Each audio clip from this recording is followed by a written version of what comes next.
Doctor बीना चतुर्वेदी की आवाज़ में उनके कहानी संग्रह प्रतीक्षा से सुनिए कहानी गुनाह। इसमें आलोक और सुप्रिया के 2 बच्चे थे और दोनों ही सेटल हो गए। एक दिन आलोक ने सुप्रिया से कहा कि वह अपने ऑफिस में काम करने वाली अपनी असिस्टेंट, जो कि उम्र में उससे 15 साल छोटी थी, उसके साथ अपनी ज़िंदगी बिताने का मन बना चुका था।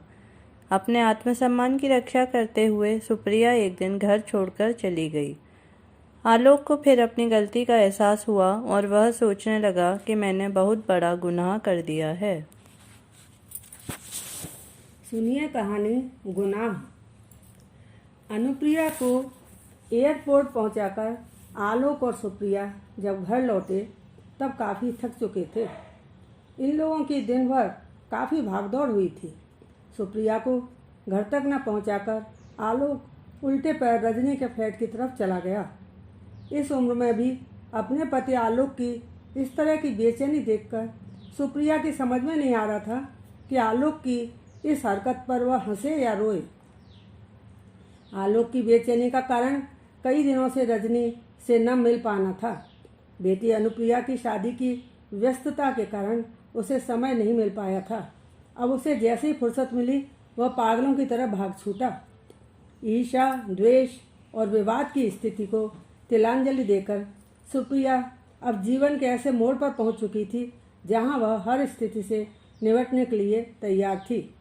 पति आलोक की अजीबोगरीब और उल्टी सीधी हरकतों को भी निर्विकार रहकर सहन करने की क्षमता उसमें आ गई थी।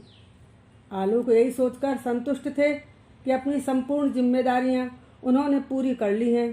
अब वह पूरी तरह से मुक्त हैं। दोनों बच्चे अक्षांश और अनुप्रिया अपनी जिंदगी में सेटल हो चुके थे। किसी की कोई जिम्मेदारी बाकी नहीं थी। लंबी सांस लेकर सुप्रिया अकेले ही घर की ओर बढ़ने लगी। घर पहुंचकर उसने पर्स को सोफे पर पटका और निढाल होकर पलंग पर लेट गई। उसके मन मस्तिष्क में एक आत्मसंवाद चल रहा था। वह जिस प्रबल इच्छा शक्ति से साथ 20 वर्षों तक एक सुखी व संपूर्ण पतिव्रता स्त्री का मुखौटा चढ़ाए रही थी, वह आज समाप्त हो चुका था। अनमने मन से सुप्रिया आंखें बंद किए लेटी रही। स्मृतियों के झरोखों से अनगिनत खट्टी मीठी यादें आहिस्ता आहिस्ता उसके मानस पटल पर चक्कर लगा रही थीं। आलोक ने जब अपना कटु सत्य पहली बार सुप्रिया के समक्ष रखा था, उसे सुनकर वह अवाक रह गई थी। आलोक जो कुछ भी कह रहा था उस पर उसे विश्वास ही नहीं हो रहा था। आलोक ने बड़ी बेशर्मी से बताया कि अपने ऑफिस में जिस असिस्टेंट के साथ वह काम करता है उससे प्रेम करने लगा है। हालांकि इन दोनों की उम्र में काफ़ी फर्क था।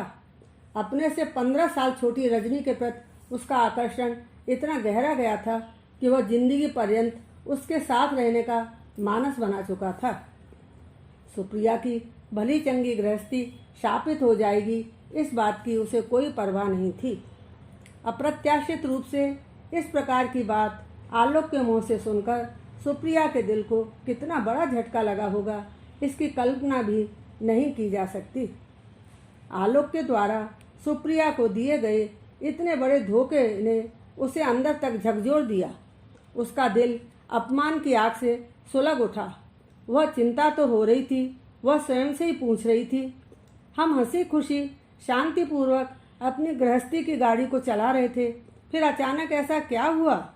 शायद मुझे भ्रम था कि आलोक मेरे सद्व्यवहार और प्रेम से पूर्ण संतुष्ट हैं।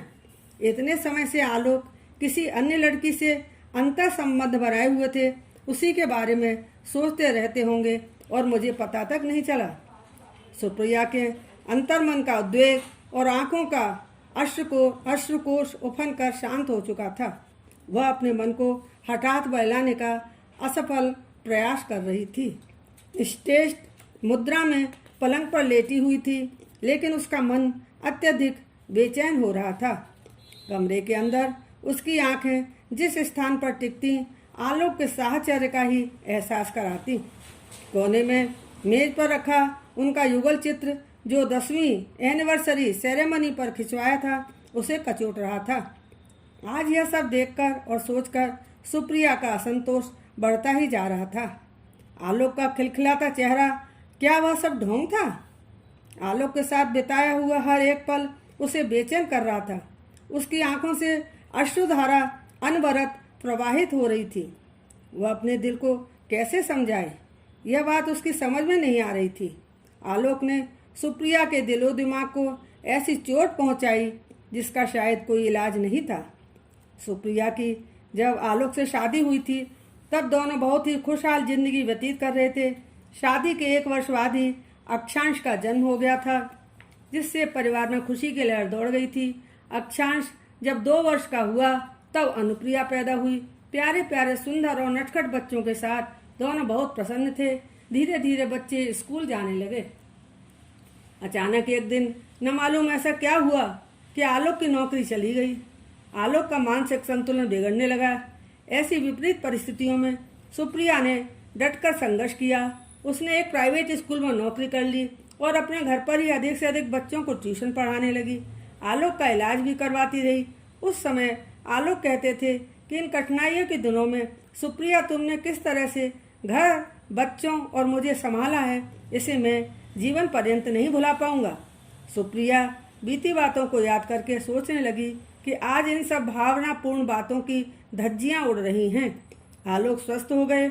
उन्होंने नई नौकरी क्या कर ली, उनके दिमाग पर पत्थर पड़ गए। सुप्रिया ने रात दिन एक करके किस तरह से घर और बच्चों को संभाला था, आलोक का इलाज करवाया था, मगर आज आलोक उन सब बातों को भुलाकर उसकी जिंदगी से खिलवाड़ कर रहे हैं। उन्हें थोड़ी भी शर्म नहीं आ रही। मेरे किए धरे पर पानी फेर दिया। इस प्रकार की विपरीत परिस्थितियों में सुप्रिया के मन में एक बार विचार आया कि अपने बच्चों को साथ लेकर वह आलोक का घर छोड़ दे। उसे कॉलेज में परमानेंट पोस्ट पर लेक्चरर की नौकरी मिल गई थी। उसकी आर्थिक स्थिति सुदृढ़ थी। वह किसी की मोहताज नहीं थी। वह बिना किसी परेशानी के अपने बच्चों का पालन पोषण भलीभांति कर सकती थी। वह स्वतः समर्थ थी। ऐसे चरित्रहीन व्यक्ति की छाया से भी उसे चिढ़ हो गई थी। उसने घर छोड़ देने का मानस बना लिया, लेकिन भविष्य की सोचकर कि इससे बच्चों के कोमल मन पर दुष्प्रभाव पड़ सकता है, विचार त्याग दिया था। सुप्रिया ने अपने दिलो दिमाग को मजबूत कर लिया था। उसका मानना था कि यदि आलोक उसका नहीं रहा तो ना सही, यह मेरा दुर्भाग्य नहीं बल्कि आलोक का ही दुर्भाग्य है कि वह अपनी बसी बसाई अच्छी खासी गृहस्थी को छोड़कर मर्यादाहीन काम कर रहा है। सुप्रिया के आत्मसम्मान को बहुत चोट पहुंची थी। वह चाहते हुए भी तलाक नहीं दे पा रही थी, क्योंकि तलाक देने के बाद बच्चों पर क्या बीतेगी, उनके बाल मन को बहुत ठेस पहुंचेगी। बच्चों के जीवन में पिता का भी महत्वपूर्ण स्थान होता है। उनके जीवन में पिता की भरपाई कैसे हो सकेगी? वह बच्चों की परवरिश तो बहुत अच्छी तरह से कर लेगी, मगर इस तरह की परेशानियां जो समय समय पर आएंगी, उनका सामना वह कैसे कर सकेगी? इन सब बातों को सोचने पर वह विचलित हो जाती। सुप्रिया ने आलोक से कहा, हमने अपने जीवन के इतने वर्ष हम सफर बनकर शांतिपूर्वक गुजारे, उसके बाद भी आप अन्य स्त्री की ओर आकर्षित हो गए। आप मुझे बताइए कि मेरे अंदर ऐसी कौन सी कमी आपको महसूस हुई थी? आलोक ने बड़े ही इत्मीनान से कहा, सुप्रिया, ऐसी कोई बात नहीं है। तुम्हारे में कोई कमी कैसे हो सकती है? हमारी गृहस्थी की गाड़ी तो तुम ही सुचारू गति से चला रही हो। तुम स्वयं को क्यों दोषी समझ रही हो? सुप्रिया, मैं तुम्हें कैसे बताऊं कि मेरी भावनाएं रजनी के साथ इस तरह से जुड़ गई हैं कि अब मैं उससे दूर नहीं रह सकता। आलोक ने इस तरह के बेशर्मीपूर्ण जवाब को सुनकर सुप्रिया क्रोधपूर्ण दृष्टि से आलोक को घूरते हुए कहने लगी, बहुत ठीक कहा। आपके जीवन में मेरी बस इतनी ही अहमियत है, तो बस आप उसी के साथ रहिए। मैं स्वयं को और अपने बच्चों को आप पर नहीं ला दूंगी। आप ऐश कीजिए। आलोक अपनी हद में नहीं था। रजनी का जादू उसके सिर चढ़कर बोल रहा था। बहुत ही सहज भाव से आलोक ने सुप्रिया से कहा, सुप्रिया, अब तुम जैसा चाहो वैसा करने के लिए स्वतंत्र हो। मैं बस इतना ही कह रहा हूँ कि रजनी के प्रति जो मेरा लगाव है वह अटूट है। मैं उसे नहीं छोड़ सकता। तुम चाहे जितना मुझे समझाने की कोशिश करो या फिर जलील करो, मैंने अपना इरादा पक्का कर लिया है कि अब मैं रजनी के साथ ही रहूँगा। उसे किसी भी हालत में अपने से अलग नहीं कर सकता। आलोक का निर्णय सुनकर सुप्रिया अपनी आंखों में आंसू भरकर कहने लगी, ठीक है, आप अपनी जिम्मेदारियों से मुंह मोड़ सकती हैं, मगर मैं नहीं। मैं माँ के फर्ज से मुंह नहीं मोड़ सकती। अपने बच्चों के भविष्य को संवारने की जिम्मेदारी को मैं भली भांत निभाऊंगी। बहुत सोच विचार के पश्चात सुप्रिया ने तय किया वह अभी इस घर में रहेगी। उसने आलोक से कहा कि वह भी यहाँ आते जाते रहे, जिससे बच्चों को कुछ पता नहीं लगे, क्योंकि मैं अपने बच्चों के साथ कुछ भी गलत नहीं होने देना चाहती। आलोक की ट्यूरिंग जॉब थी, अतः बच्चों को भी संदेह नहीं हुआ। सुप्रिया ऐसा सोचती थी कि धीरे धीरे बच्चों के बड़े हो जाने पर वे अपनी पढ़ाई लिखाई और दोस्तों के साथ व्यस्त रहने लगेंगे, तब उन्हें हमारी विशेष आवश्यकता भी नहीं रहेगी। समय का पहिया घूम रहा था। सुप्रिया संघर्षपूर्ण जिंदगी जी रही थी। बच्चों के समक्ष आलोक के प्रति उसके व्यवहार में कोई अंतर नहीं आता, लेकिन एकांत में वह आलोक से हमेशा कटी कटी रहती। दुनिया वालों की नज़रों में वह साथ थे, मगर अपने आप में बहुत दूर। इनके घर की दीवारें एक लंबे अरसे से एक अनकही कहानी अपने आप में समेटे हुए थीं। सुप्रिया के अंतहीन कष्टों और अपमान की वे मूक दर्शक थीं, जबकि नज़दीक के लोगों और रिश्तेदारों को इस बात का तनिक भी एहसास नहीं था। सब यही समझते थे कि इनका परिवार बहुत खुशहाल है। सुप्रिया की बेचैनी बहुत बढ़ गई। अनुप्रिया को एरोड्रम छोड़कर आई थी, जबकि अक्षांश पहले से ही चला गया था। दोनों बच्चे उससे दूर चले गए। वह बच्चों की जिम्मेदारियों से मुक्त हो चुकी थी। उसकी आंखों में नींद नहीं थी। काली रात गहराती जा रही थी। वह अपने कमरे में चहलकदमी कर रही थी, लेकिन उसने इस घर को छोड़ने का मानस बना लिया। जैसे ही सवेरा हुआ और आलोक ने घर में प्रवेश किया, उसने झटपट चाय बनाकर आलोक को दे दी। फिर कमरे के अंदर जाकर एक छोटा सा बैग उठाकर लाई और आलोक के हाथों में देकर कहने लगी, इसमें सभी आवश्यक और महत्वपूर्ण कागजात हैं तथा बैंक के लॉकर की चाबी भी है, आप संभाल लेना। आलोक कहने लगा, अरे तुम क्या कह रही हो? मेरी समझ में नहीं आ रहा। ये सब तुम मुझे क्यों बता रही हो? तुम ऐसा कैसे कर सकती हो? सुप्रिया कहने लगी, इसमें ना समझने जैसी कोई बात है ही नहीं। जो फैसला एक अरसे पहले मैंने किया था और बच्चों के भविष्य की परवाह करते हुए स्थगित कर दिया था, उस पर अमल करने का समय आ गया। मैं अधिक कुछ अब नहीं कहना चाहती। आलोक ने आश्चर्यचकित अंदाज में पूछा, तुम कहाँ जा रही हो? आज अचानक घर छोड़ने के बाद तुम्हारे दिमाग में कैसे आ गई? सुप्रिया ने बहुत ही शांत से जवाब दिया, अब इस घर में रहने का कोई अर्थ ही नहीं है। मैं अपने फ्लैट में जा रही हूँ। हमारे कॉलेज के कर्मचारियों की एक कोऑपरेटिव सोसाइटी है, उसी में मैंने एक फ्लैट खरीद लिया था और आवश्यक सामान भी उसमें जुटा लिया है। अब मैं वहीं रहूँगी। आलोक ने स्वप्न में भी कभी नहीं सोचा था कि सुप्रिया इतना बड़ा झटका उसे दे सकती थी। वह आहत होकर कहने लगा, सुप्रिया तुम क्या कह रही हो? मैं समझ नहीं पा रहा। यह घर भी तो तुम्हारा ही है। तुमने ऐसा कैसे सोच लिया कि इस घर के होते हुए तुम्हें अलग घर खरीदना पड़ा? सुप्रिया ने कहा, यह सब मैंने बहुत सोचने विचारने के बाद ही किया है, क्योंकि इतने बड़े घर में मैं अकेली नहीं रह सकती। पहले यह घर हम दोनों का था, फिर परिवार के रूप में हम बच्चों के साथ रह रहे थे। यूँ तो मैं तब भी इस घर को छोड़कर जा सकती थी जब आप यहाँ मुझे अकेला छोड़ गए थे, लेकिन बच्चों का भविष्य मेरे समक्ष था। मन मारकर मुझे यहाँ रहना पड़ा। अब हमारे बच्चे सेटल हो गए हैं, वे अपनी ज़िंदगी में खुश हैं। हमने अपने कर्तव्यों का ईमानदारी से पालन कर लिया। अब हमें उनकी चिंता नहीं रही। आलोक दुखी होकर कहने लगे, सुप्रिया बच्चों की शादी हो गई, वे सेटल हो गए तो क्या हुआ? हमेशा के लिए तो हमसे अलग नहीं हो गए। बीच बीच में वह लोग हमसे मिलने के लिए भी तो आया करेंगे। तुम घर छोड़कर चली जाओगी तो मैं उन्हें क्या बताऊंगा? सुप्रिया ने बड़े इत्मीनान से कहा, आपको अब उनसे कुछ भी नहीं कहना पड़ेगा। मैंने उन्हें सब कुछ बता दिया है। उन्हें हमसे कोई शिकायत नहीं होगी, वह सब समझ गए हैं।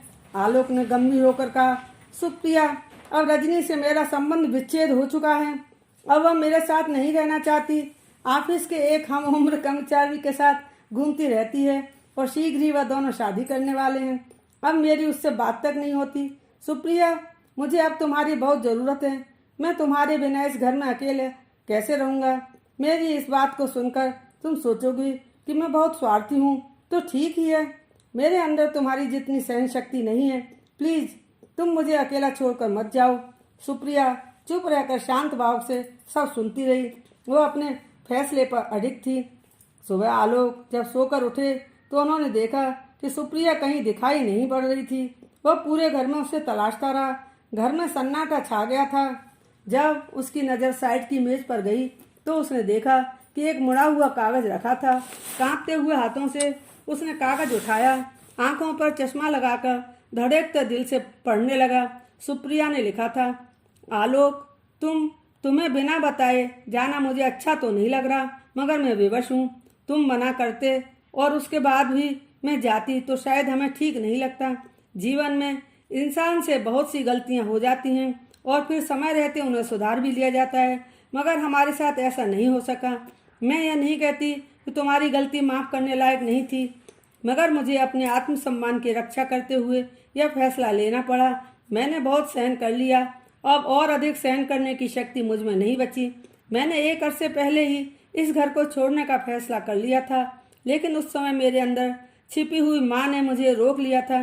बच्चों के भविष्य के कारण मैंने अपना इरादा स्थगित कर दिया था, लेकिन आज जब आप मुझे रोकना चाहेंगे तो बहुत संभव है कि मेरे अंदर छिपी पत्नी मुझे रोकने के लिए विवश कर दे। ऐसी स्थिति में मैं जी नहीं सकूंगी। अपना स्वतंत्र व्यक्तित्व और आत्मसम्मान हमेशा के लिए गंवा दूंगी। अब बस मैं पत्र बंद करती हूँ।